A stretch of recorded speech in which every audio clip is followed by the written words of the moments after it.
Dave Asprey, probably the world's most famous biohacker. If you've heard of bulletproof coffee, the diet, the books, the supplements, he's the guy behind them. I'm wearing a mask here that's full of LEDs. His entire brand, including his top-ranking health podcast, is all about reaching a state of high performance.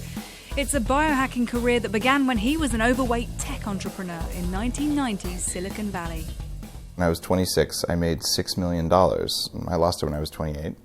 But when you're fat and tired all the time, nothing else matters. So what I ended up doing was applying all of the knowledge I had from working in tech to turn it around so that I could lose the 100 pounds, but most importantly, I could have this level of energy and focus that I'd never had even as a teenager. I started recording my energy levels. I started testing what different foods did to me, and I started testing what kinds of exercise worked. I started meditating. I went to Tibet and I learned how to meditate from the masters. I started attaching computers to my head using neurofeedback going as far back as the late 90s. And what I found is that there's a rich source of data on the human body, and that if you just pay attention, you'll find that something you did 4 hours ago or 2 days ago affects your ability to be as you are in the world today. So in a nutshell, how much money did you spend, over how long, and what kind of results did you end up achieving? I spent $300,000 over about 15 years, and now it's closer to probably $1 million. I lost 100 pounds of fat.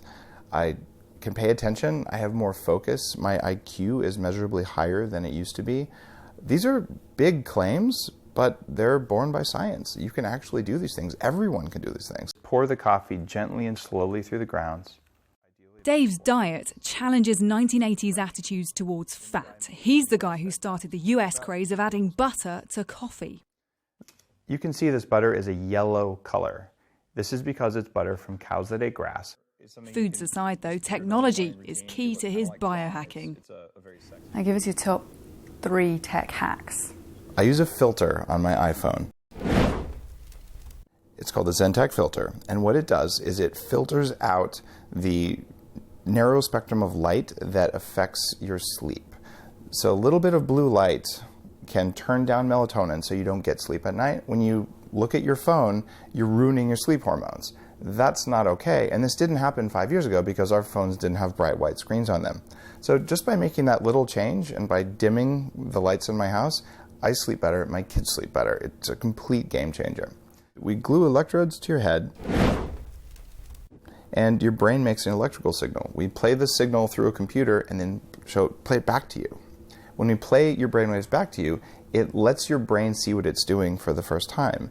And for you, it gives you better emotional control, and it lets your brain work better. The third thing is very, very available, and it's called heart rate variability training.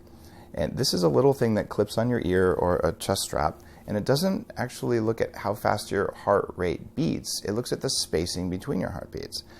When I work with clients, I can teach them to get out of that fight or flight mode consciously and on purpose in about 6 weeks.